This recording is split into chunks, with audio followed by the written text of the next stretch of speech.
Hour empowerment మనం develop అవ్వడానికి employment అయితే ఉంటుందో ఎంప్లాయ్మెంట్ ఉద్యోగం ఉంది కదా, దీని ద్వారా మనం డెవలప్ అవుతుంటుంది అనమాట. అది ఏంటి, ఒక ఆపర్చునిటీ, ఒక అవకాశం వచ్చింది. కన్స్యూమర్ ఎంపవర్మెంట్ అంటే నిత్యం మనం వాడుకునే వస్తువులు అయితే ఉన్నాయో దాంట్లో మనకు డబ్బులు సంపాదించుకునే అవకాశం అనమాట. అది ఏంటని ఒక ఫ్రీ మైండ్గానండి ఇప్పుడు. సో యువర్ డ్రీమ్స్, ఇంగ్లీష్ అర్థమైంది కదా మనకి? యువర్ డ్రీమ్స్ మీకు అర్థమైంది సార్? మీరు ఎడ్యుకేటెడ్ కదా?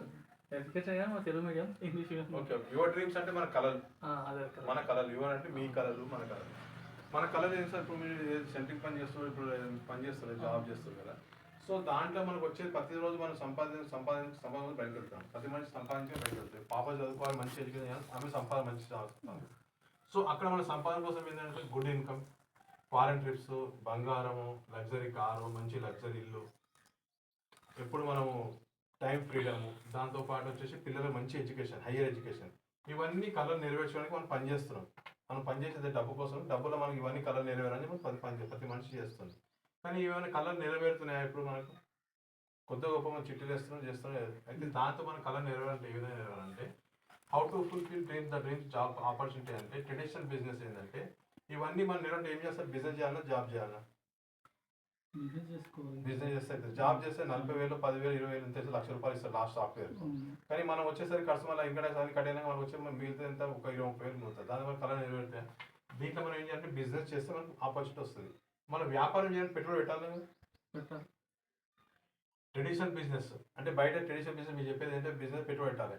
పెట్టుబడి ఇన్వెస్ట్మెంట్ లక్షలు కోట్ల రూపాయలు ఉంటుంది. ఇప్పుడు మీరు సెంట్రింగ్ పని చేస్తున్నారు, ₹1,00,000 ఎంత పెట్టారు. ఇన్వెస్ట్మెంట్ చేస్తేనే మీకు బిజినెస్ టర్న్ ఉంటుంది. దాంతో రిస్క్ ఉంటుంది, కాంపిటీషన్ ఉంటుందా, టెన్షన్ ఉంటుందా, ఈ మూడు ఉంటాయి. దాంతోపాటు ఇది ఉండాలి, మెయిన్ ఎక్స్పీరియన్స్ ఉండాలి. మీకు ఏం ఎక్స్పీరియన్స్ లేకుండా వేరే రామస్వామి పేరు నమ్ముకొని పెట్టుకుని అనుకో, ఆయన రాలేదు, డుమ్మొట్టు వారం 10 రోజులు రాలేదు, అప్పుడు మీ పని ఏంది కదా. సో మన ట్రెడిషనల్ బిజినెస్ ఇవన్నీ కంపల్సరీ. ఇప్పుడు మేము వచ్చింది ఏదైనా చెప్పింది ఏంటంటే రూపాయి ఇన్వెస్టేజ్ బిజినెస్ అంటే ఏంటంటే రూపాయి పెట్టుబడి లేని బిజినెస్. అంటే ఒక్క రూపాయి పెట్టుబడి పెట్టే అవసరం లేదు, కానీ ఈ కళలు నెరవేరుతాయి. ఎలా నెరవేరుతాయి అంటే పెట్టుబడి పెట్టలే కాబట్టి మన దగ్గర రిస్క్ ఉందా? No risk, no competition, no tension. మరి ఇవన్నీ లేవు, మరి ఎట్లా చేయాలి business support, team support, guidance ఉంది.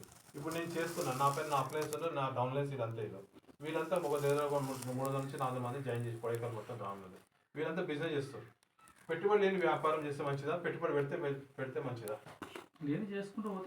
పెట్టుబడి రూపాయి పెట్టకుండా బిజినెస్ చేయాలి. అది మనం, ఎందుకంటే రిస్క్ లేదు, కాంపిటీషన్ లేదు. మనం పెడితేనేమో టెన్షన్